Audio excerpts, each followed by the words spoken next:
Once again, it is The Real Dirt, and I'm Chip. Thanks for joining me today on The Real Dirt. On today's Dirt, we're going to talk about one of the topics really close to my heart and palate, and that's organic ganja.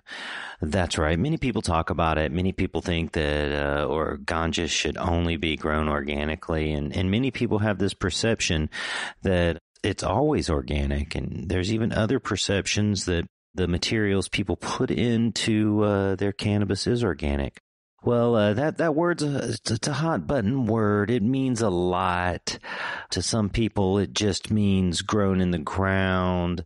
To other people, they're very strict about all of their organic inputs, and it can't have animal products in it at all. You know, other people just take the straight California organic inputs or the Omri organic inputs and use that list. But, you know, it's more than just a list of inputs. Growing organically is really almost like a religion to some people.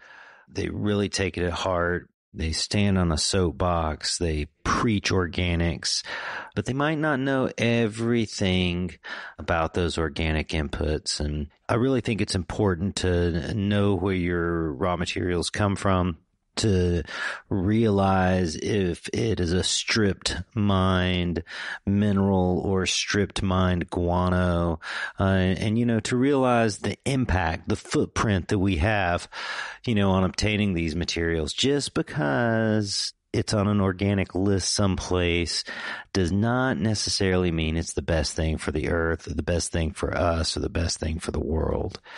So, you know, I'd really urge each and every one of you to read the list of ingredients that's on the so-called organic products. Really look at the labels. Don't just get fooled by something where organic or organics is in the title to fool you into believing that it's actually an organic product. Read the list. If you can pronounce everything on the list, it's probably pretty good. You know, Google it, man. Look it up. See what's really in there and ask some questions. Today I have Colin that's joining me from Mammoth Microbes, and we talk all about organics, living soil, and what that really means to him and me and, you know, the world around us. We sell a tremendous amount of the Mammoth P at our store, Cultivate Colorado, and at our store, Cultivate Oklahoma. If you haven't stopped by either one of those locations, please stop by. If you're in Oklahoma, stop by. We're on 10th and Meridian. Say hi to Chris there. You know, I'm often there in the afternoons. Say hi to me as well. Introduce yourself. And if you're going to stop by in Colorado, stop by in Denver or Stapleton and give Jacob or Daryl or Jimmy a ring and tell them how much you like the store, or if there's any product that we might not carry, ask them to carry it for you. We love talking to customers. We love talking to people about growing. And it's really a big part of our quote unquote business is to actually talk to growers and people. So stop by the shop, Oklahoma City or in Denver, and we'd be glad to chat with you about organics, living soil, hydroponics, aeroponics, you know, whatever you got, whatever you're doing. We really tend to like it all. So sit back, roll up the largest joint you can out of your friend's sack, fire it up, and listen to yet another episode of The Real Dirt with Chip Baker. Hello again, this is Chip from The Real Dirt, and on today's Dirt, I've got Colin Bell, co-founder of Mammoth P. How's it going, Colin? Man, it is going great. Great to be here, and thanks for having me on today. Oh, man, I've been really looking forward to this show. Colin, he's the co-founder of Mammoth P, and Mammoth P is a product we sell in our store at Cultivate Colorado. This is going to kind of sound like an infomercial, but it's not really. Colin's not paying me at all to promote this product right now. This is one of the best products in our shop. We sell this to gardeners and people as a supplement, additional microbes for their soil. Colin developed this through research at the Colorado State University. So it's not just your average startup. Colin, tell me how this kind of came about, how you figured out what Mammoth P was or the direction you were going to go at to make this product. Yeah, appreciate that. So, we were researchers, soil microbiologists at Colorado State University, and we had spent years, understanding and studying plant microbe interactions and ecosystems and nutrient cycling in both natural and agriculture settings.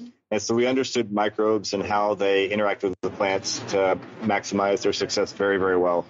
At some point in our career, we were trying to kind of reflect on the impact we were making and realized we weren't really making a huge impact the way we thought we could. And so we started thinking about ways that we could apply our knowledge, apply our science to start really making something that would bring value to farmers and to cultivators. And that was the inspiration that led to ultimately to Mammoth P. We selected the microbes for Mammoth P because we identified phosphorus as being a really interesting element that not only was super important for plant growth and success and yield and all these interesting things, but it's also kind of sticky and hard to deliver. And we knew that if we developed a really robust microbial consortia or group of microbes that could do that, it would probably bring a lot of value to farmers across the world. And with that in mind, we started working on this product or this challenge and came up with this ultimately with the product that we have now in the market, Mammoth P. So, the interesting thing about phosphorus is it's a mobile nutrient. It doesn't go anywhere once you put it into the soil. And as soon as you start to talk about it like this, I immediately think commercial agriculture and was like, oh, you're just releasing the nutrition that's already in the soil back to the plants to some degree. It's really brilliant when you think about it. I mean, the NPK is already there in the soil, and it's just how do we use nature or microbes to produce it or to release it, so to speak. Yeah, that's absolutely right. We can think of these, microbes as actually like miners, and there are those nutrients available in the soil in all agricultural settings. And in many cases, they're immobile or not bioavailable, bound up in the mineral soil. And microbes, we know this, they mineralize and release these nutrients naturally. And so we thought we could actually create products that would do that better than, just the natural endemic microbes in soils. And that's where we came up with the idea to start making these biostimulants or microbial products to help do that. You developed this in Colorado. When you first came out with this product, we were talking about this earlier. When you first came out with this product in 2016, it showed up in my shop, and I had no real idea who you guys were, but we get a lot of homespun products, a lot of brand new products. And, we looked at it and it's got this tea colored look to it. There was some stuff floating in it. And we were like, man, I don't know, maybe it works. I don't know, maybe somebody buys it. But man, immediately people started buying it. Right. And I even thought that you guys were, artificially having people to call me or buy the product because it was just so dramatic that people were just buying this stuff. And it was just literally flying off my shelves. And I know your salespeople, they came to us and were like, I don't know what you guys are doing. But we weren't really doing anything. I mean, my guy Jimmy up there, he loves organic. He loves biology. Jimmy Catchings, if you're ever up there in the Stapleton store, ask to speak to Jimmy. He pushed it for sure. But man, it's about the quality of the product. If it sells like that, then it's gotta work. I appreciate you sharing that. And, that's kind of what I thought. I was a scientist. I'm not typically a business guy. I'm a pretty smart guy, and I've learned a lot since I started this company. But what I wanted to do, and this wasn't about a business, that's the deal.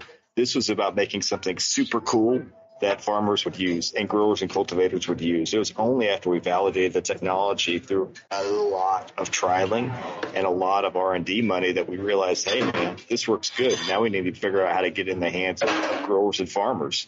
And so making something that worked really, really, really good first was the goal. And it wasn't about, hey, we need to turn some profit. It wasn't about we need to have a business here that we need to sustain. It was a research project.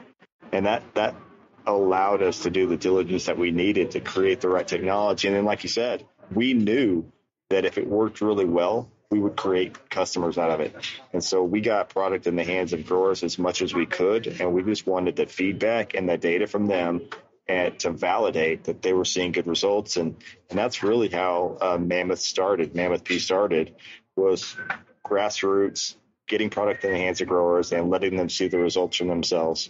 And that's how we started. Man, it's really interesting to me. I've said this over and over again. Like, when you're in business or when you have a product, and I've brought over 20 products to market, many of them haven't survived. A handful of them still are still being sold or manufactured by my company or others. But when you go into it with the attitude of, I'm going to make this awesome product, I'm going to really contribute to the world in some way, man, they turn out way better than when you say, oh man, the ROI on this product is incredible. I'm going to be able to turn so many units over such a period of time. And it's, blah, blah, blah. My investors are going to be so happy with me and we're going to all make so much money. And I'm going to be driving Formula One cars on recreation for the weekend. It just doesn't work out the same. Sure. Right. Right. When your thought about it is the money of it, listeners and growers, this is a great lesson in life right now. Listen to this. When you go out and look in your crop, think about how good it is or how good you want it to be or how good it's going to be. Get the mindset of how much money it's going to make you out of there. It'll do better for you. It'll grow better for you. You'll have better quality and you'll make more money. But money just shouldn't be the first real thought. Yeah, isn't that such a great lesson? I'm glad that this is coming out of this conversation. It should be about the impact and quality and purpose. And I think, if you have those lined up as an individual or as a company, everything else comes. But you have to get that right. And thinking about money first is, in my experience, a distraction and maybe even a conflict of interest. Well, interestingly, you have a startup. This is an independent business, but you started in the university. You were funded by the federal government to develop this product, and then you took it to the private sector. Yeah, that's right. That's how I made a living. Is I got grants from the federal government and sometimes from the state, and it allowed me to conduct research as a soft money research scientist. That's what you call it. And so we ground and ground and ground, just trying to get grants so we could, feed ourselves and do what we love to do, research. Ultimately, this idea was very attractive to the government funding agencies. I wrote a grant and we were awarded it. And that's what allowed us that fund allowed us to switch our lab from a basic or fundamental science lab into an applied science lab at Colorado State University to start working on, applied science, which led to the development of this technology, Mammoth P. You guys put $1 million into research, or you said that figure earlier. For sure. That's a significant amount of upfront capital that many startups and people with great ideas just don't have. I brought many products to the market, and we have to experiment in real time in the marketplace.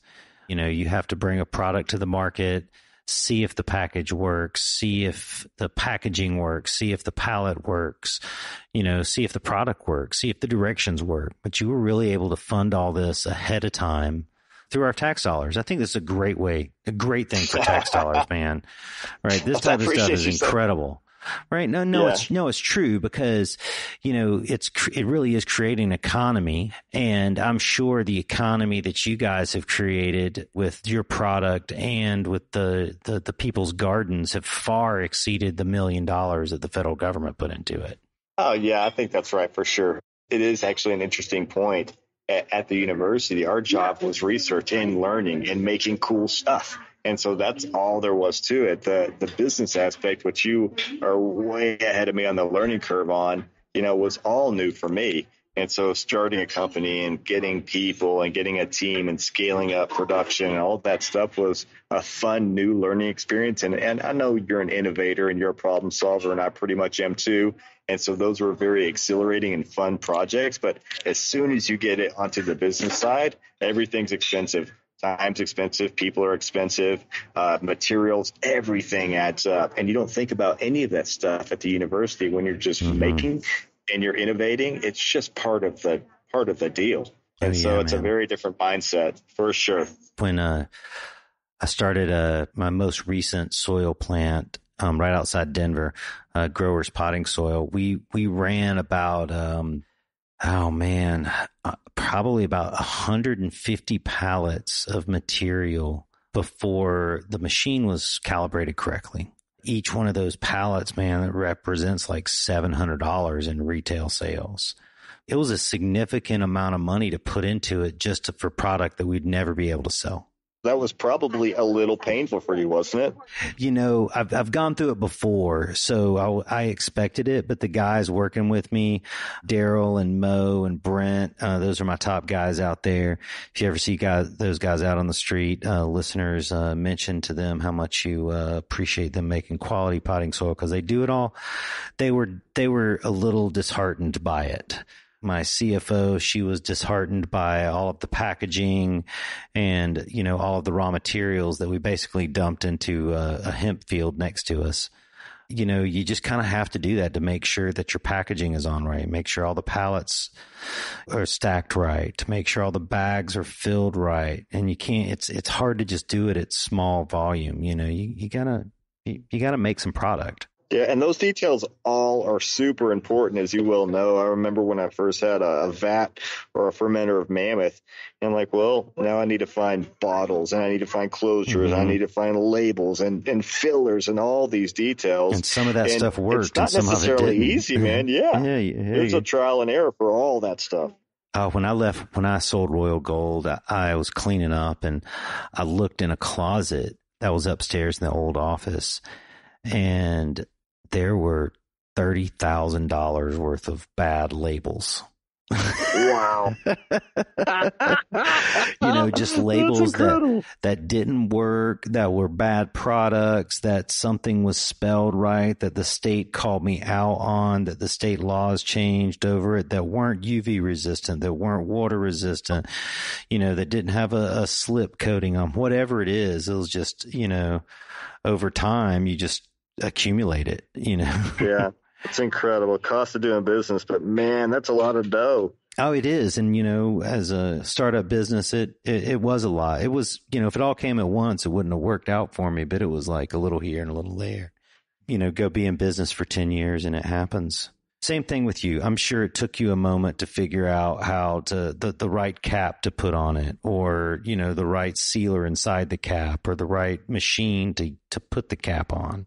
For sure. It's funny that when you're there, you're like, nothing else matters until I get this closer or this cap figured out, because I need a cap. And then as soon as you find it, however long it takes, there's this next list of 10 priorities that you have to do as you're scaling up. That stuff, I know you've done this before.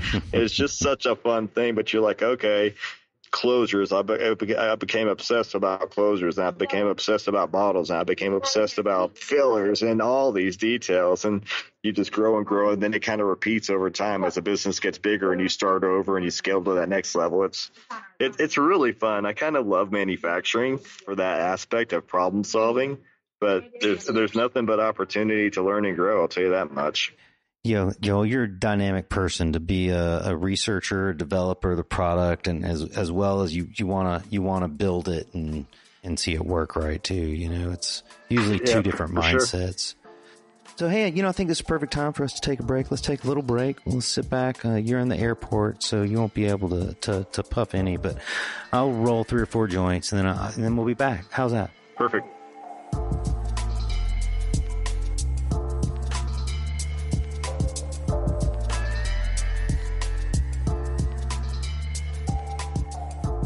And we're back. Oh, man, I tell you, that was, wow, incredibly long sponsor break. You know, back in the 70s, I wonder what they did when they let the record play too long as they were out back smoking weed. That's now we can just pause. And now we can just pause and come back whenever we want. But, you know, we've been talking about Mammoth P and we've been talking about microbes, but really why I wanted you on the show was to talk about living soil, organics, and, you know, the future in commercial technology. You know, we see organic in so many places these days. Sometimes it's just marketing and labeling. Sometimes it's for real. Many people scoff at the term and think that you're just paying more money for, you know, an avocado that's organic as opposed to one that's not. And, you know, farmers often, you know, smirk at it because they live in areas with huge, you know, pest issues, and it's like the only way they can grow, you know, vegetables is with pesticides. And so they scoff at it a little bit, but, man, let me ask you this question. Like what's organic mean mean to you? If I just said, if we were just walking in the Whole Foods aisle and you saw organic tomato, what would go through your mind? Man, for me, without looking at the definition of organic or kind of having this tainted opinion of, the loopholes of organic certification and whatnot, organic to me means naturally derived. And I feel that there are only processes or products used for that particular product that, again, are naturally derived. I just think about what I think about more than anything else when I think about organic is, wow, I'm not going to be eating pesticides today. That's honestly, as a consumer, me too. What goes through my mind? Me too. 100%. Now, hey, when you see something called organic, cannabis or hemp or weed, what goes through your mind? Yeah. I think just using natural processes. My next definition defaults. So, we have Mammoth P that's organically registered. It's an organic OMRI certified product. What that means to get something OMRI or organic certified is the products that go into your product all have to be organic and organically certified. So there's a legacy or a history, a generation of organic products that are turned into organic products that are, again, organic products that you're using for your formula that you're making a product with. And so that just means that it's natural. There's a lot of controversy, I guess, with some people around the term many or the definition of it, organic. man. That's right. Right. It really is a difficult one. In our store, Cultivate OKC, we have a huge demand for organic and living soil product. That's primarily the reason I'm doing this episode, is because so many people have been talking to me about it. I'm not judging but I am stereotyping some people, I guess. You get the super vegans that come in and it's got to be strictly organic. They're usually well informed. They read the labels, and they want it to be strictly organic per the most strict organic regulations in the world. When did that start? When do you think that really started, where it got to that level? Man, I think part of it was the marketing side of it, when people started calling stuff organic with an X, organics, and people started to really, think about it. Because there's the other portion of the customers that come in, is they see just the term organic, or some version of that term, organics, organics, organish, and they think it's organic, and that's good enough for them. Yep. Right. I think that's right. When we launched Mammoth, and I was the guy after, I trained a small team how to scale Mammoth in the fermenters. I went out and started selling, just like the first outside sales guy for a company, like a co-founder would be. And it didn't seem like Denver at the time, this is early 2015, was into it as much as they are now. And so it's changed a lot from 2015 to today is what I'm getting at. I experienced the same thing. When we came to Colorado to open up our stores in 2009, I lived most of my life up in Northern California, Humboldt County. And man, organic, people know what it is. People talk it up. People call you out for not having organic produce or organic, cannabis, because they can see it, because there's such an experience with it. And, they'll make fun of you for using blue juice, and which is a synthetic, a nickname for synthetic fertilizer, blue juice, right? And we came to Colorado, and I bought the same type of stuff we would buy at a store. I mean, we would sell at a store in California, and none of that shit sold. Right. And back guano, humic, fulvic, nothing sold. Right. Fish bone meal. Like I thought I was going to sell 50-pound bags of, fish bone meal and feather meal, and nobody's buying it. And nobody bought any of that stuff until after the pesticide regulations came into play. Ooh, that's interesting. As soon as that happened, people started using the term, I grow organic. And you talk to them about it, and it's like, well, really, they just spray organic. They only use organic spray. But man, honestly, I think it just it crept into their psyche through their vocabulary. And man, I sell organic products now in Denver. Isn't that right? crazy? Yeah. You know, you're gonna love this. I used to say when I started working in the shops and like going shop to shop, and no one really cared about organic, quite frankly, and they cared about making sure they maximized yield and quality was kind of there at the time. And Mammoth does that. Mammoth P does that, and so we did get some adoption, and they were seeing results there.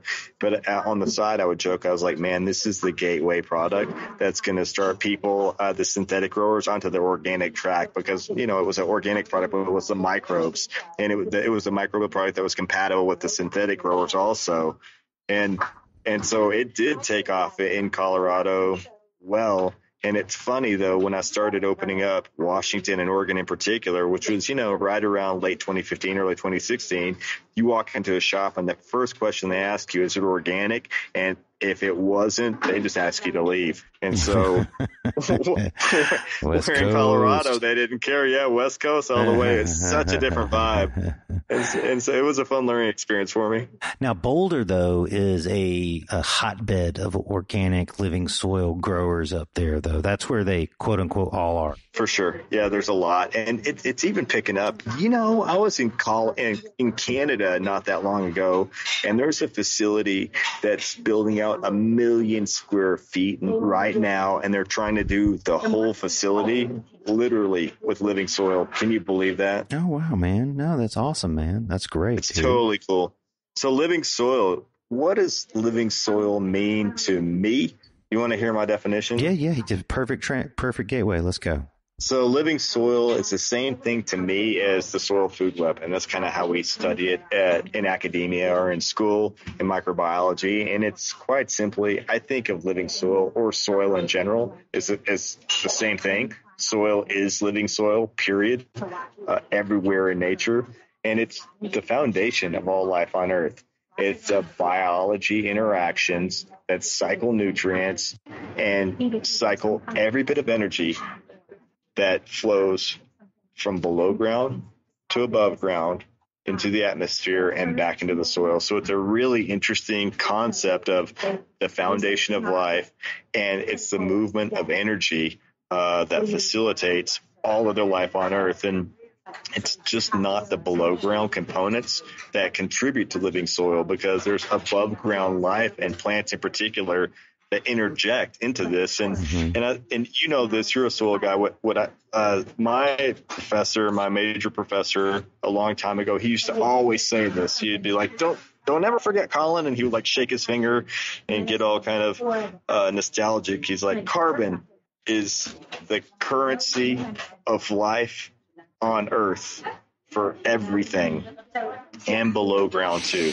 And you think about plants, how if a plant grows into the soil, it actually interjects carbon into that mineral substrate where there's sand, silt, clay, there's potting material, and all these things. And the only biotic or biological interaction at that particular scenario is plants. But plants, they suck carbon from the air and incorporate it into their biomass, and they squirt a lot of that carbon through their bodies or through their plant material, the shoots, into the roots and squirt it out into the soil, adding carbon not only through root growth but through labile or liquid sugars into the soil. And the plants take up everything else that it needs to grow, every element from soil. And we were kind of talking about this earlier. The elements in soil are very hard for plants to take up. And it's the life in the soil that helps liberate those nutrients to make them available or bioavailable for plants to take up. And so there's that exchange of microlife in the root zone that cycles those ions that plants can take up and grow. And the general cycling from above ground plant material to below ground microbial cycling is what I think about in this ecosystem process that is basically founded on living soil. And there's so many levels of biology in living soil that all starts with the microbes, the bacteria and fungi, which are the microscopic organisms that do all the fine level nutrient cycling, creating enzyme cycling, nutrients from unavailable forms into bioavailable forms so they can take up nutrients and so plants can take up nutrients.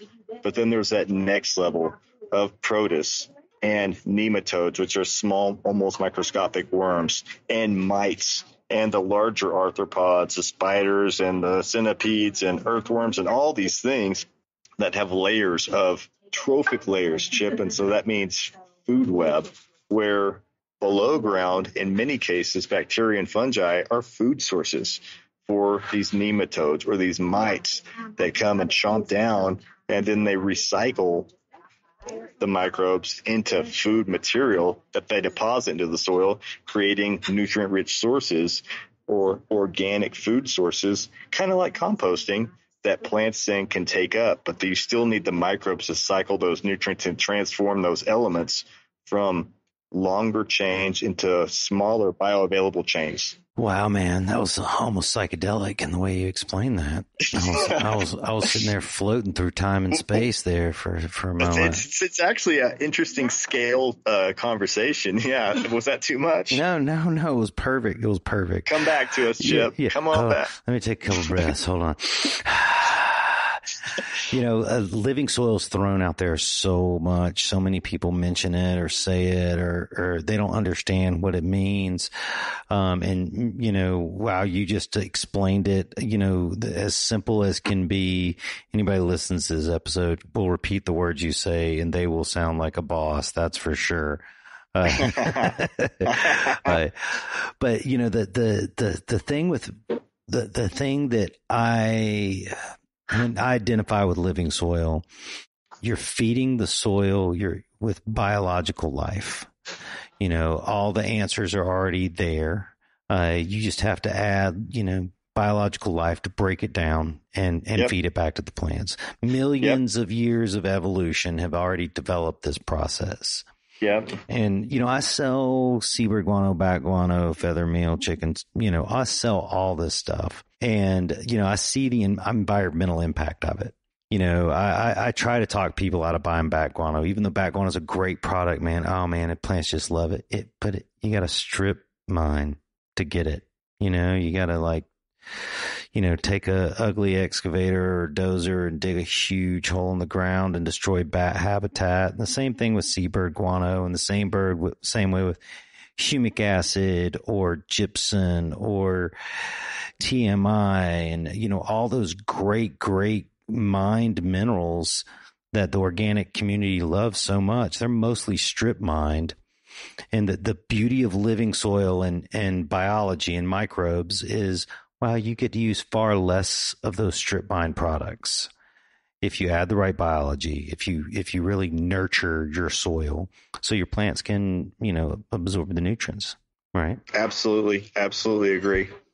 It's such a, when we say organic, it means so much. It does mean bat guano. It also means soy protein isolate, right? And, both of those things are really two weird products when you talk about the world, right? And, well, how did we get the soy protein isolate? Oh, we took some organic soybeans maybe, and you ran them through a chemical process and, isolated them by their molecular weight.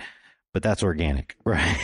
Yeah, exactly. It's a little suspect. It is. If you actually break it down. And it works great, man, dude. Soy protein isolate's incredible amino acids, incredible nitrogen source. Don't get me wrong. Great vegan product. And back to bat guano, great product. But there is a cost and an impact of developing that stuff, right?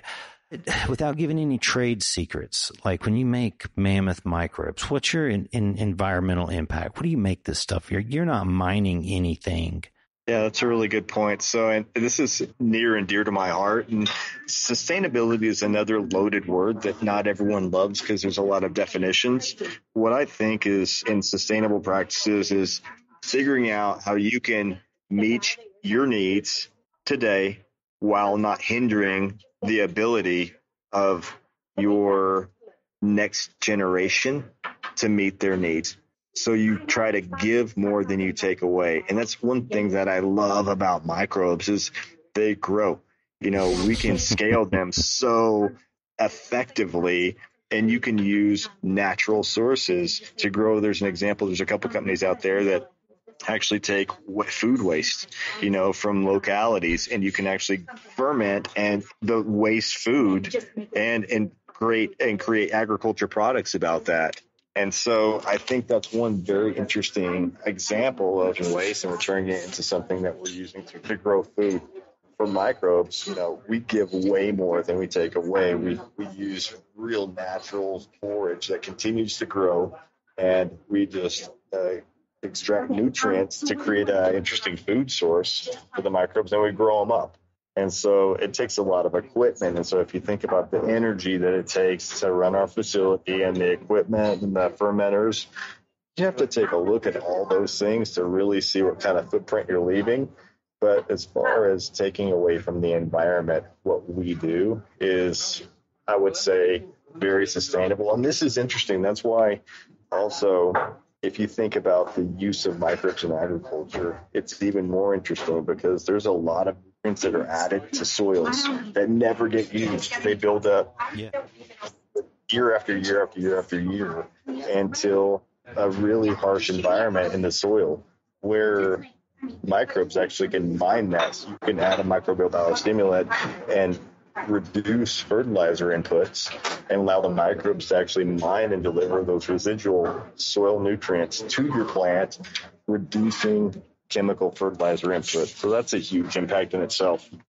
The impact we make here is important to say. And I'm 25-year vegetarian. I try to only eat organic food my life. I try to only, consume organic cannabis. It's not possible for me to do it 100%. And I've been on the soapbox in the past, right? And you have to do organic. It's got to be chicken shit and kelp, and that's it, and sustainable ingredients. But I have grown and I've seen so many other people be successful and contribute back to the world. It is partly your intention. And, when we talk about organic or living soil, many people just want to grow better weed, and they think that's how that happens too. For sure. Right. So, hey, let's talk about the quality of product that comes out of organic or living soil. This is true, isn't it? So I'll start this with a story.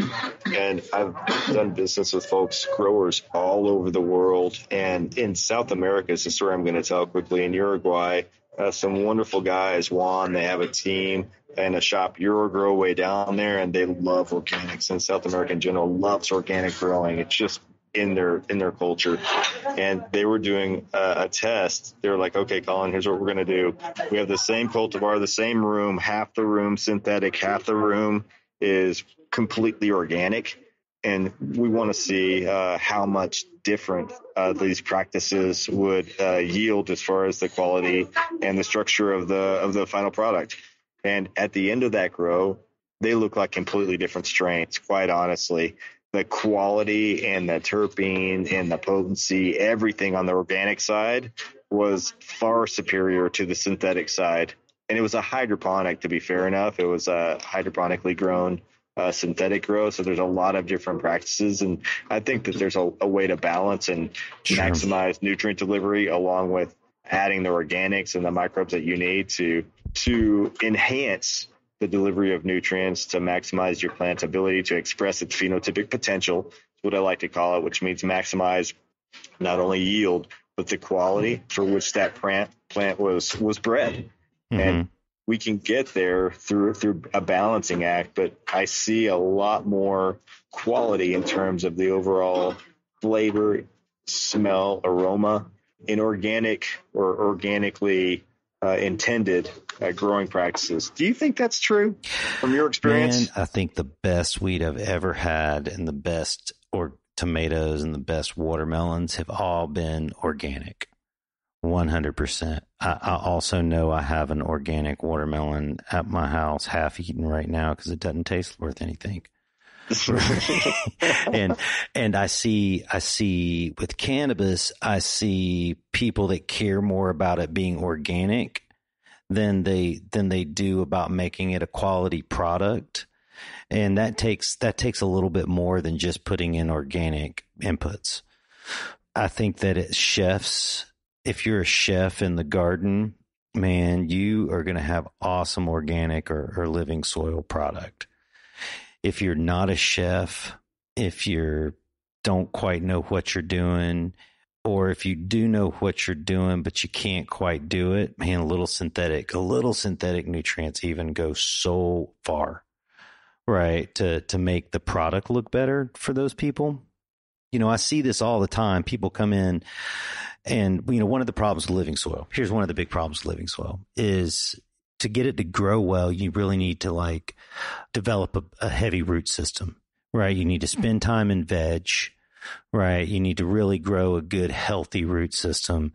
Then the plants will thrive. They'll eat all the nutrients. There's enough nutrition in the containers, but then the containers are so big and most people overdump organic product in it, don't use microbes or biology or compost tea to help break stuff down, that they can't flush out the product, so to speak. And their end product will ash hard. It will have a black ash. And okay. I mean, I've been seeing this for years. This isn't a one-off. And I've been guilty of it too. It's like you want it to grow well, so you overcompensate by putting, 5 pounds of fish bone meal per yard. You only need 2. Right. Right. And, you got to dump a bunch of nitrogen in it too, to keep it green that whole time. So, you're putting in feather meal and chicken shit and bat guano and man, they grow great that way and it'll look great that way. And I see that, but I also see this is that, the smell and flavor and the taste of organic or really good living soil, it might not have that look that people want in the dispensary. Right. But man, the taste and the terpene profiles, just incredible. Man, I also see outside and in greenhouses, organic techniques being far more effective. And the sun and, the natural environment, just to the natural environment, is where all these products are supposed to be anyway. Inside, it's a little harder to do it. But man, if you're a chef, if you're an Iron Chef, you're cooking that shit. It looks great. You got the best seared monkfish liver around, but nobody else can make it taste worth a damn. Really, when I think it's true, you have to understand the dynamics. And I think in organic systems, you have to figure out how to utilize your biology to maximize the nutrient availability. Because if you don't have the biology, it'll bind into those organic or carbon. Organic is by definition carbon. It is a carbon base, and carbon loves to hold on to ions. So it will just stay bound, and you have to break down those carbon chains that have the nutrients attached to them in order for the plants to take them up. And so you can really deprive nutrients if you don't deprive your plants of nutrients if you don't have that right balance of biology to help, again, cycle nutrients, just like it happens in nature. Another thing I'd like to say about organic and living soil is it really can be one of the most cost-effective ways for growing. Not only is it less expensive to put the inputs in your soil, but you can reuse your soil. It's not just a one-time purchase.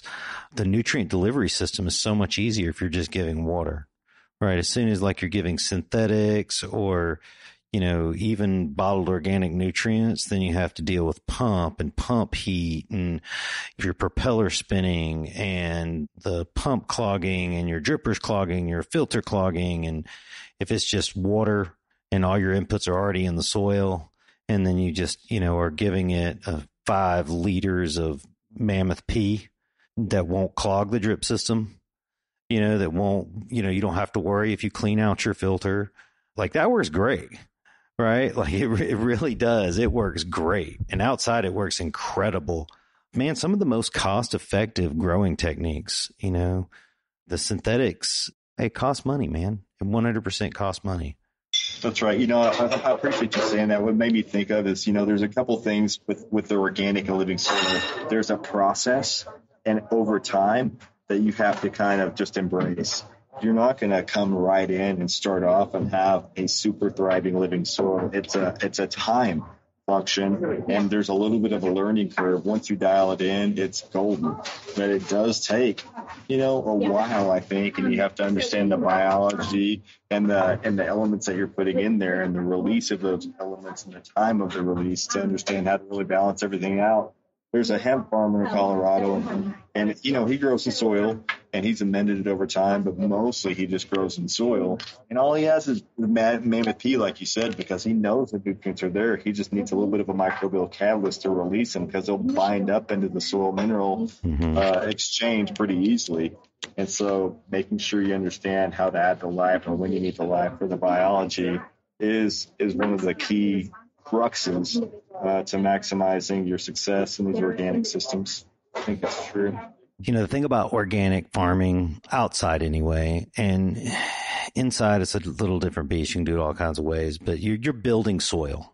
You come into your soil, you put some inputs, you're either green manuring, or you're adding, gypsum or featherbone meal or, whatever your organic input in it. As the years go by, your soil gets better.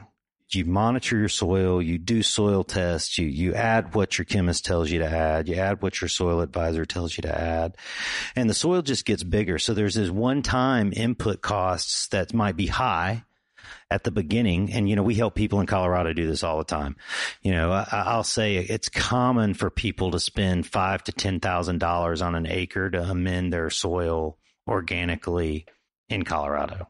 Yeah. And interestingly, here down in Oklahoma City or Oklahoma, what we've done down here, they've been like $2,000 and $1,500 an acre, and it's just because the soil's different, but once you do that, then you can just maintain what you have, add biology, add additional nitrogen inputs, add additional calcium inputs. And it's just so cost effective and simple and easy, but you don't have to go back to the grow store. You don't have to come to me to buy some more general hydroponic, right?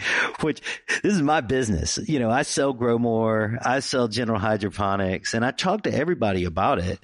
I'm not trying to talk myself out of business, but it is important for us to think about the sustainability aspect and what we're really doing out here in the world. Yeah, I heard an organic grower tell me it wasn't that long ago. He's like, Colin, I don't grow plants. And he grew plants, don't get me wrong. But he said, I grow soil. Yeah. I let my soil grow plants. And so focusing on that soil and soil health and the aspects that make a healthy soil is the foundation, again, not only of farming, but of all life. There's no soil, no plant in nature that doesn't interact with a living soil interface. It just doesn't. It couldn't survive if it didn't. And agriculture has gotten away from that because a lot of the synthetics actually limit the biotic interactions. And so coming back to that makes a lot of sense, man. Absolutely. You said it the best, Colin. You just said it the best. So, hey, man, do you have any predictions of the future? Like, what does the future hold for organic living soil and cannabis? What do you see happening in the next few years? Well, I'll tell you, in cannabis or in general agriculture, this movement is going to continue to grow. And it just has to. And I'll tell you why. The biology and using biology in agriculture in general is the largest, quickest growing agriculture segment across all crops. And the reason is because chemical fertilizer has failed agriculture. And I heard that said from some really interesting people in the agriculture space first. And I'm kind of quoting that. And the reason is, let me explain. Fertilizers work. They work. NPK works. You add NPK into the soil, into your soil substrate, and you have plants. Plants respond and they'll grow. But at some point, you can't keep on adding fertilizer and get more growth. You get an adverse effect. And in agriculture, what happens, so we've talked about this, as you add, these nutrients bind up. And so what farmers have been trained to do is add more and add more, add more. And what's happened now, well, you know what? They're not growing more. We're growing less. And there's more buildup in the soils. And up to 70%, 50% to 70% of the chemical fertilizers used in agriculture aren't being delivered to the plants. And the plants aren't taking them up. They're being bound in soil or they're being lost in the water columns. And that's a serious challenge. And the counter to that is biology.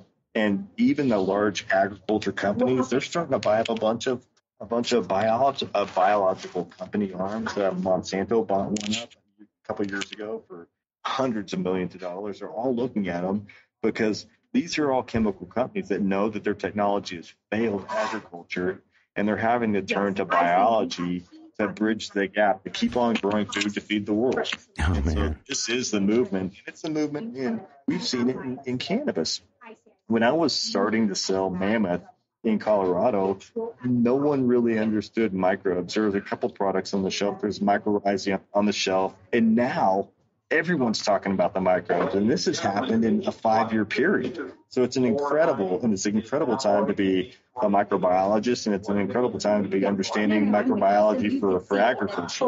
So I just see it continuing to grow incredibly. And I said in Canada, I met this one group, awesome group, organic cannabis growers, and they're growing big up there, 1 million square foot that they're trying to convert. They're building out specifically for living soil cannabis cultivation. It is incredible. Well, Colin, I'll say that we don't grow tomatoes anymore. We don't say tomatoes anymore. We say cannabis.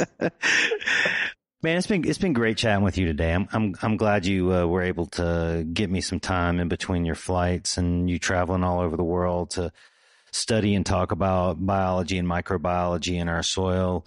I hope this has been as educating to my listeners as it has been to me. And it's also really been inspiring, man. I'm really going to pick up my organic game, my living soil game. Yeah, man, just turn more people on. You're doing a good thing for the world, man. And back at you. I really appreciate you. Hey, thanks for joining me. I really hope you enjoyed that episode with me and Colin. We got a little off topic there, but, I don't really know Colin that well, but after this episode, I feel like I do. If you're interested in living soils and organics, there's tons of YouTube, there's tons of Instagram out there, but the best thing you can do is open up your heart, open up your lungs, build some good organic soil.